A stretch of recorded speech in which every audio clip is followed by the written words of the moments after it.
I suppose this is somewhat of a departure from the past couple videos on my channel.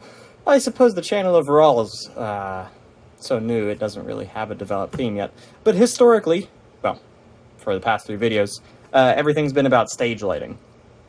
I do other things, so this is the first foray into some of those other things. I think I'll go ahead and talk about some of that stuff at the end of this video, so if you're just interested in that, go ahead and skip to the end. Anyway, I run with a friend, a small specialty IT business, and we do things like security cameras and access controls, but our bread and butter is building-to-building connectivity. That includes fiber. So we needed a splicer. This is the one we're starting out with. We both also happen to work at an ISP that has much nicer splicers, so we saw it as being reasonably safe to get one of these real cheap ones until we can afford a good one, because we have access to good ones in the case that this one should die, and we really, really need it.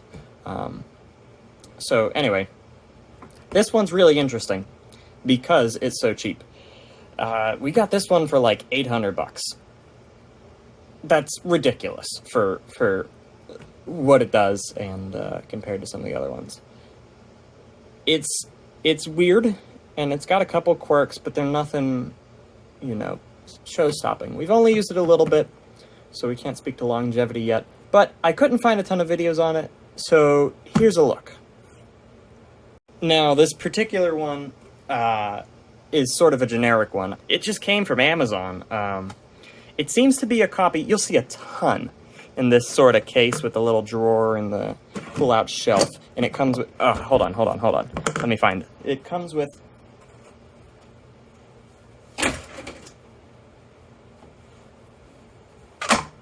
a stool. This is useless. We never leave it on here. You can see that this is significantly less scuffed up than the case. Let me put this back. Anyway, you see these everywhere. They seem to have originated from a company called Signalfire. I don't know who Signalfire, like they seem to be just sort of one random Chinese company that develops these. Now, I can't imagine there's all that many factories that makes them. I have to imagine it comes from the same factory, because it's identical, and it actually uses the Signalfire app. But the Signalfire brand ones are usually branded Signalfire, so I'm not real sure. Interestingly enough, if I pop out the battery here, you remember how to do that.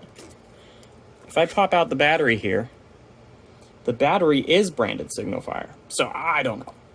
Anyway, so with this kit comes the random little stool, this case, the splicer, and in here you have a bunch of accessories. So it comes with a, let's move this into the frame. It comes with a cleaver that does not fit into its little compartment all assembled. The cleaver, believe it or not, I found it to be pretty good. It's much less finicky than some of the ones at work. I like it a lot. The only thing I don't like is that it doesn't fit in this with the little sharps container on it. So you have to detach that, put it in, and then just kind of set this in there, which is, you know, suboptimal if it's full of sharp fiber clippings. It comes with some sucky Miller strippers. You'll see at one point we did like a quick fix, but that fixed our problem. It was cowled from the factory, and it worked great for like 4 or 5 fibers, and then suddenly it was clipping all of them. That's because it actually dug into the metal. Let's see if I can. So you see right there how it's dug in. You can calibrate it, but I didn't have the tool, and the tape has worked so far, so that's how it stays. Comes with this set of strippers that I honestly don't know the purpose of. We work primarily with sort of aerial, oh boy, with aerial fiber, so we haven't, I think it strips that yellow sort of zipline fiber. I couldn't tell you, but we haven't used these. It comes with a random little brush for cleaning out like the optics and such. And it comes with one of these terrible little alcohol bottles. There are much nicer ones available than this, and they make life way easier. I don't have one here, but we generally use those. Then underneath, you get, they give you an extra set of electrodes. Now, notably, there's some sort of smarts in the Signifier app. It knows when one of these is registered. Now, I don't know if you can just randomly generate these codes. I don't know. So that's kind of concerning. If Signifier ever went out of business, it could be hard to get electrodes that work with it. So yeah, that could be a problem. It comes with, not these, a random light, it comes with a charger. The charger's away. It's nothing to see. It's like a 3-part charger, which isn't super cool, but it works. But anyway, that's everything it comes with. So the Splicer's pretty typical. You have your heat shrink heater there. You have some chucks. Now these seem to be removable. So like a lot of the sort of higher end ones, like the Fitels and that, you can get like splice-on connector kits where you swap one of these chucks and the connector sits in.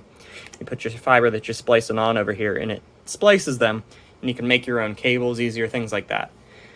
It seems, I haven't bought any, it seems that these are sort of semi-standard and that you can get them for this, these Signifier designs being so common.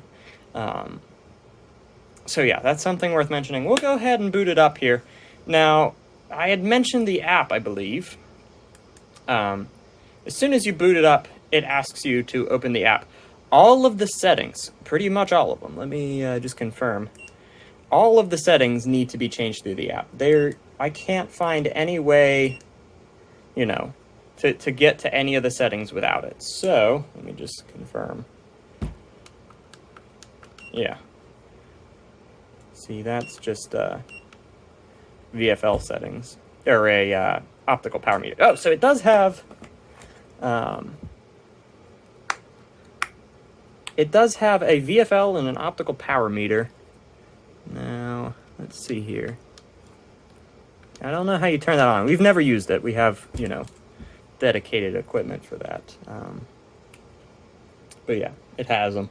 It would be useful, let's say you're splicing a drop to somebody's house, maybe, if you're like an ISP, and you want to immediately check light at like a tap. It's nice to have it built in, so that's pretty cool. But anyway, you need the app to change all of the settings. I'm going to go ahead and try to show you that real quick. Alright, so I've got my old phone here just to show you how all this works. So I opened up the Signifier app. It's called Signifier 2. I guess 1 was too old. I don't know. You'll notice that this little connection thing here is now saying it's connected, and it says connection succeeded. So they have some tutorials. I didn't really watch any of those. It's fairly simple if you've worked with this stuff before. I don't know what that is. Smart lock? No, I don't know what that is either. Heating time. So this lets you change how long you want to heat. Let me grab them.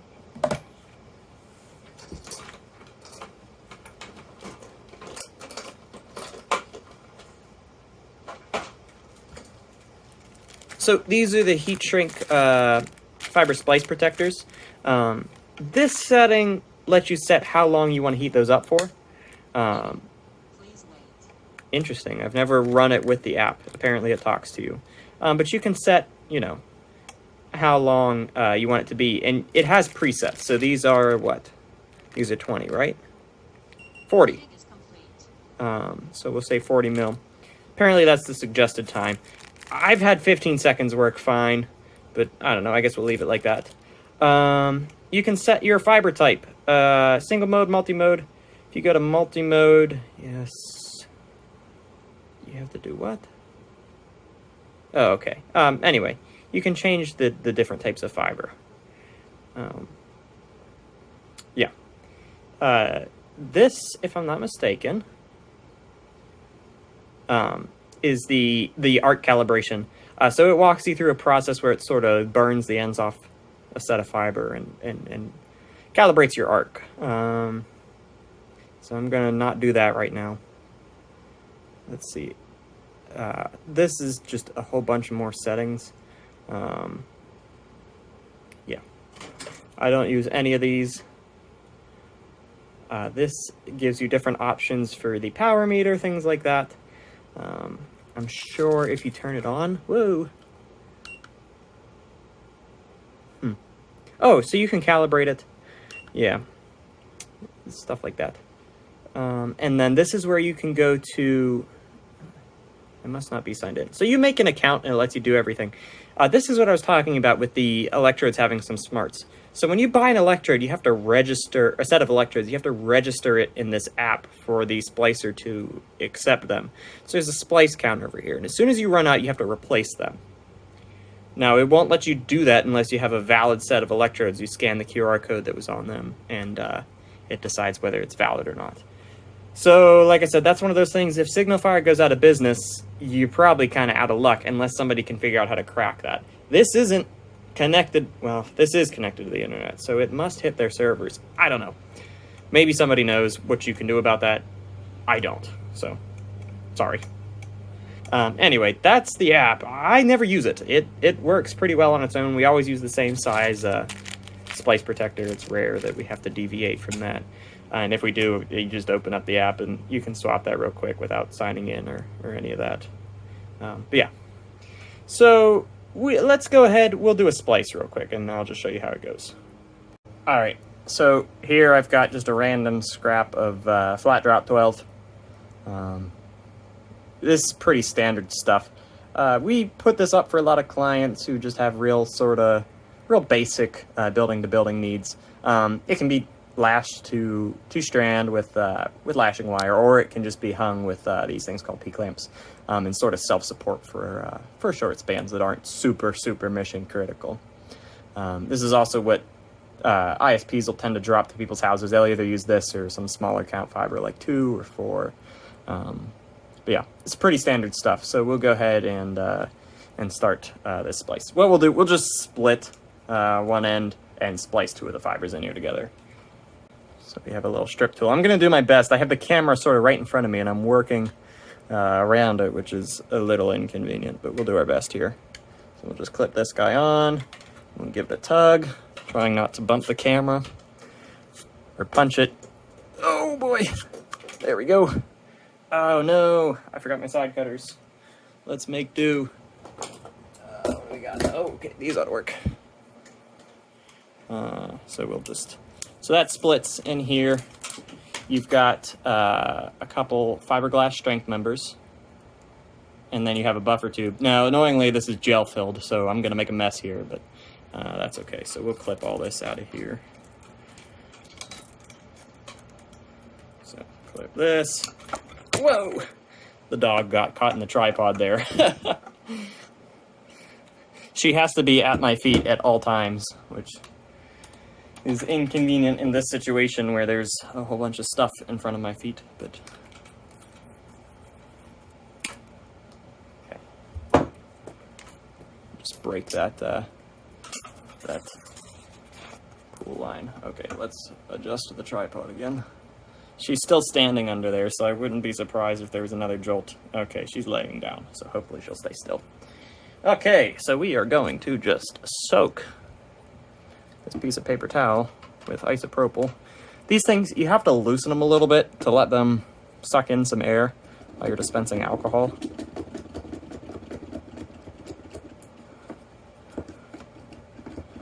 These are just regular paper towels that I'm using right now. There are better options. The best option, or the best sort of cheaply, readily available thing we found is like those sort of like bathroom hand towels. They work great. They really do. They're pretty minimal lint and stuff like that. So we'll give this a little cut there. And we'll just give this a tug. It should.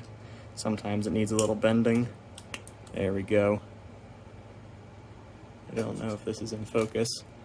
Let's make it in focus. There we go. Okay.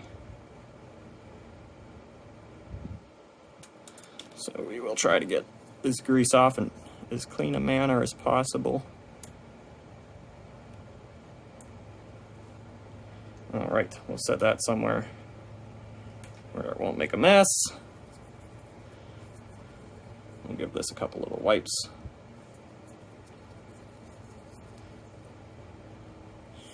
You generally want to go till it's squeaky clean. It'll actually squeak at you, but we're not too concerned about that right now. You just wipe up some of this alcohol that's all over my desk. Not a big deal, but you know. Okay, let me find a way. We'll just set all of these tools on this. Try to hold it in place. More tools. There we go. Normally you'd do this in a closure or something, you know, not just on a desk. Let's do blue and orange. So, focus. Okay. Here's all 12 fibers. They're still pretty greasy, but that's okay. So we'll get our blue. Just let that rest. And we'll find our orange. Where is it at? There he is. Okay.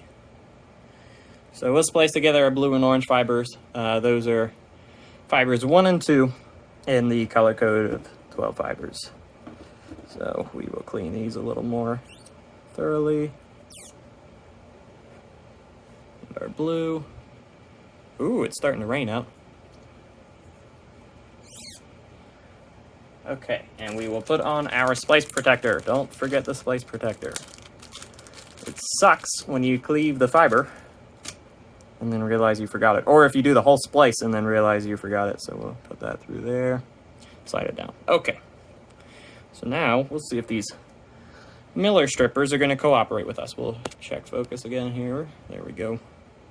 We'll just go ahead. You always want to have like a slight angle with this. That did pretty good. I stripped a fair bit there, but that's okay. So we'll open up our cleaver here. Always try not to stab yourself. That makes for a sad time. We'll just lay that in. Give it a cleave. There we go. Brush that into the sharps container. Oh boy. Okay.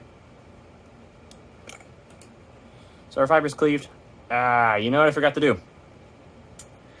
I forgot to wipe it down with the alcohol. So we'll do that again. So we'll wipe it down here. We'll cleave, or we'll strip it. And we'll wipe it down before cleaving it.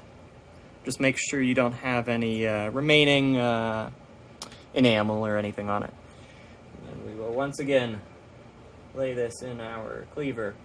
I keep leaving way too much stripped, but that's okay. So we'll go ahead and give this a cleave. That time it fell right in. Perfect. So now that is our cleaned and cleaved fiber. Now we'll just lay that in the chuck.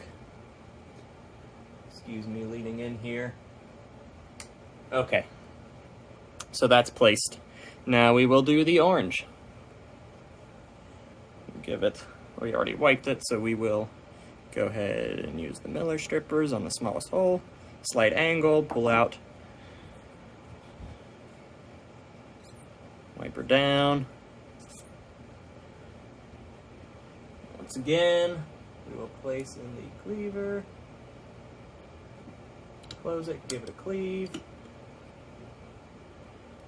Now we will place that in the splicer as well. Doing our best not to collide with the blue. Okay. Get that out of there before something sad happens. Oh, that was scary. Move this out of the way. We'll close that and see how it does. We'll focus on the screen here. Okay. So that looks pretty good. It's far out of alignment. We'll see if it can get it. It can.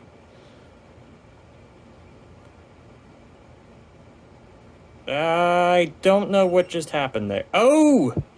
Here's the problem. It's set to multi-mode. You can't tell, can you? Let me fix that and we'll try again. Alright, so you all probably noticed when I was showing you through the app, I set it to multi-mode. So apparently when switching back and forth, you have to recalibrate the arc. That makes sense. So I will show you through that process real quick. So it put me, right when I went to switch back, it put me in calibration mode. So I'll go ahead and do that. And you can listen to it prompt me through the things. Alright, you best get out of there. Okay. Go ahead. Go. Go. The dog just exited from laying under the tripod. Okay. So we will strip this.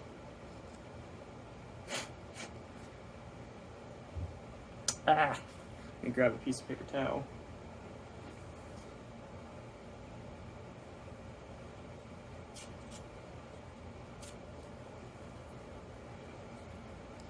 We'll soak this with alcohol.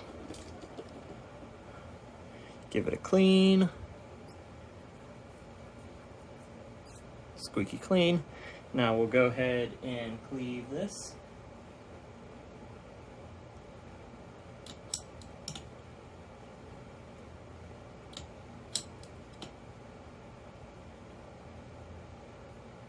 Okay. So place the blue.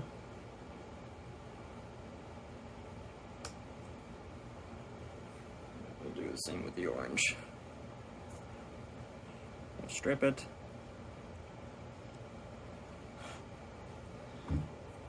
Clean it. Cleave it.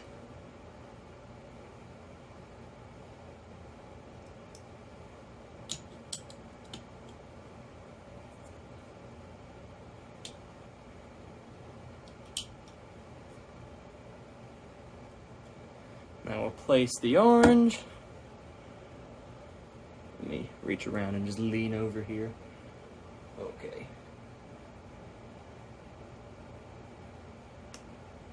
And we'll let it do its thing here. Pre-discharging. Please wait. We'll unlock this. Fibers moving. Our calibration process. So that's it. Calibrating the arc. Our calibration succeed. Good, Please good. restart the machine. Okay, that's fine. So we will Please place the fiber and close windshield cover. just turn it off. Take these out. We will recleave these. And we'll do an actual splice. So we'll turn it back on. Just clip off these ends real quick.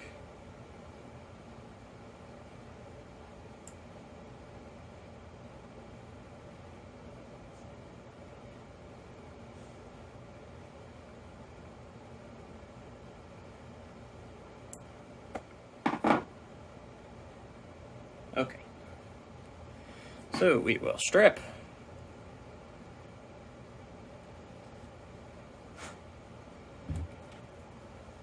Get some alcohol. Clean.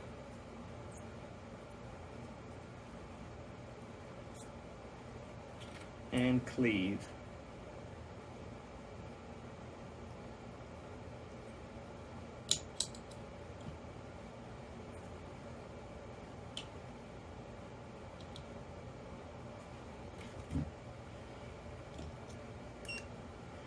Place the orange.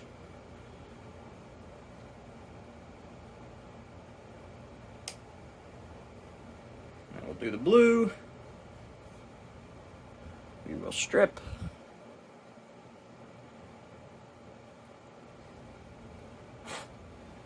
Green.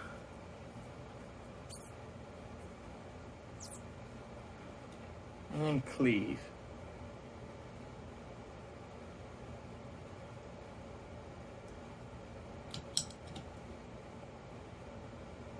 Alright.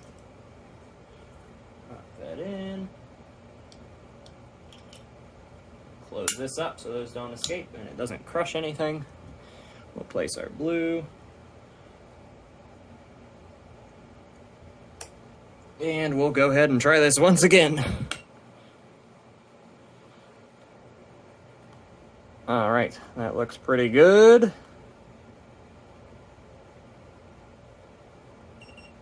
Alright, so it gives you a loss estimation. I don't know if it tests that. I have a suspicion that it's just doing it based upon how it looks.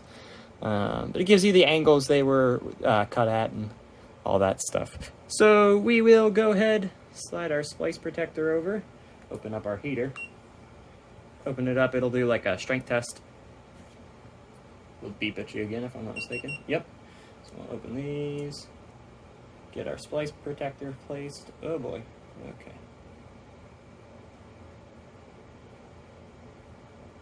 that ought to do. And place it in the heater. So that'll just heat for a few seconds there.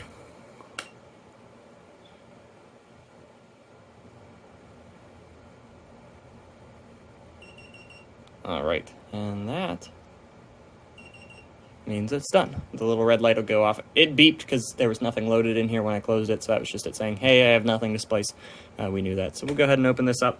Generally, you'll set this aside. I'm taking a risk here, setting it on my desk. Hopefully it doesn't melt it. And let it cool.